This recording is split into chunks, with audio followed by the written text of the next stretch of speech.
Alright, so we're checking out the RunCam Thumb Pro V2 in this video.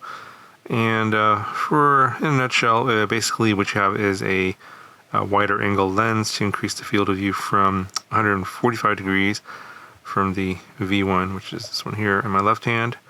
Now you have a 155 degree field of view with this updated lens. This does have different firmware from the V1.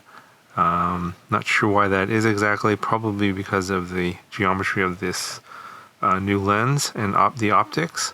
There are a lot of differences in the video quality, and I'm going to show you some side-by-side footage here to explain what the differences are. But in terms of the physical outside part, you got different ND filters and you have a different lens. I'm pretty sure it's the same sensor, but you have different firmware, which results in slightly different video quality. So it's just like the version 1, you get pretty much the same stuff. It's in the box. You get your mounts and your wires, etc. Check the first video if you want to see that in more detail. It's the same things. The ND filters are different. They say you can use these old ones on the new camera, but because of the way they're structured, you can see here there's like this, it's an opening, and then there's this black, I don't know, section here which is flat, that is blacked out here. Now with the wider field of view in this one, they created these like sort of indentations in the plastic there so that the plastic doesn't get in the way.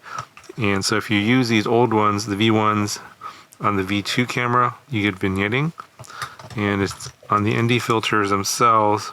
It's hard to see, but there's like basically from the edge, there's like a little bit of an indentation there around the whole circle, so that the field of view isn't blocked. If you buy the camera by itself, it's $89, $90. And then with the ND filters, I believe it's $110. If you want to get the ND filters included, it's an ND 8, 16, and 32. And you get your same micro USB port, same micro SD card slot, and everything here in the back is the same as well. So check out the first video if you want to know all the details. That hasn't changed at all. Got your recording button here. Change your settings, of course, same thing as well. You double click the button to go into QR code mode, and then set your settings based on the QR code in the app. Now, let's go over the differences. So, there's a few. Actually, the biggest thing for me is there's a color cast on the V2. It's like a magenta color cast. It sort of gives everything sort of a pink hue, especially in the highlights.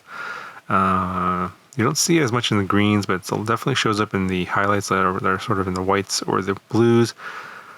And I'm not sure if it's going to be fixable in color correction or not. Possibly. I did try to play around with it a little bit, but I don't know. The results aren't going to be that great depending on your lighting conditions, because of the relatively low bit rate for the video file.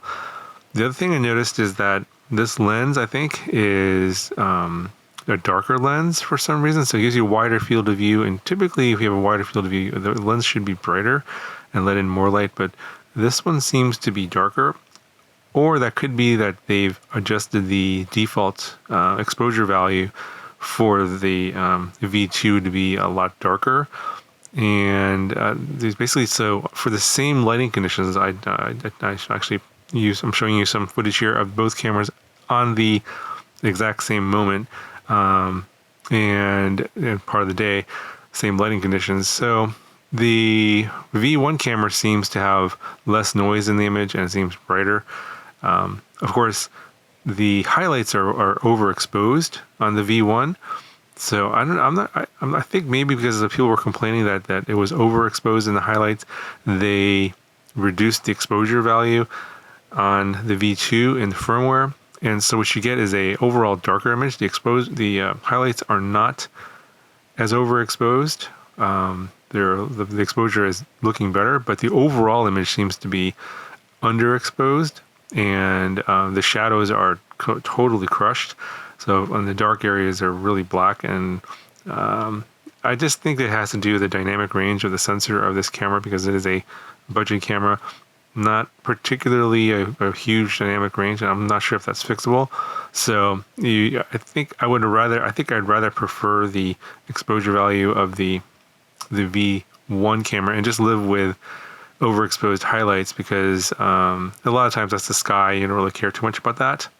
Alternatively, in the settings, you could probably adjust the exposure value manually on the V2 and increase it, and that it'll probably give you better results. I'm just giving you here the stock settings on 4K 30. Now, in terms of the actual difference in field of view, it's not huge. 145 degrees versus 155 degrees. I'm not going to be able to tell a whole lot in terms of like side by sides. Again, showing you some footage here. If you guys can see the big difference, let me know. It doesn't seem to be a really big difference. Now, I think that where the extra 10 degrees of field of view does come in handy is when you use gyroflow and use the stabilization to, basically when you do that, it crops in on the image. So you take your 145 degree field of view on the V1, you're actually cropping it into something less. Depending on how much stabilization you apply, it could be 135 degree field of view, or even less, 120 degree field of view.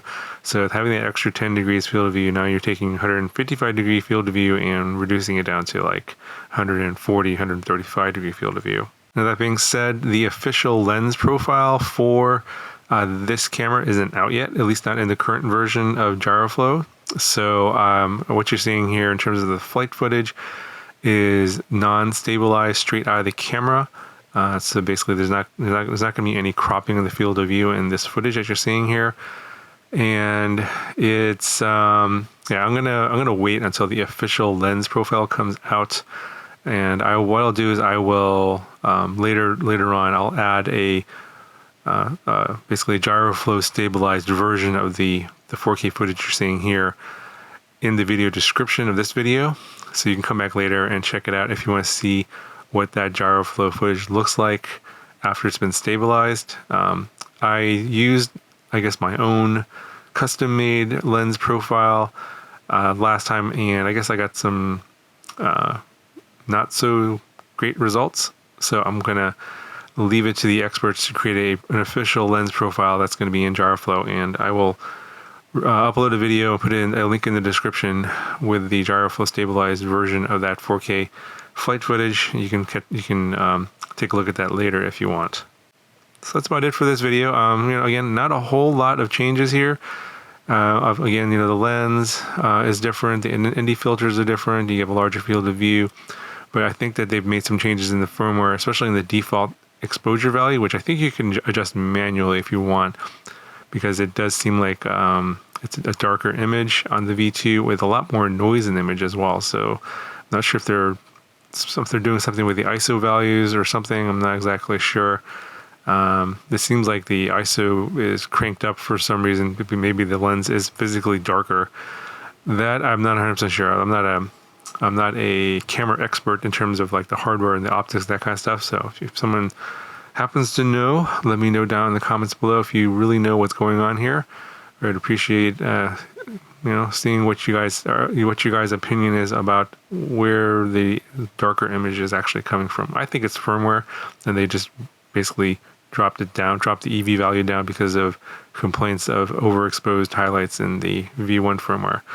Anyway, that's going to do it for this video. Talk to you guys in the next one.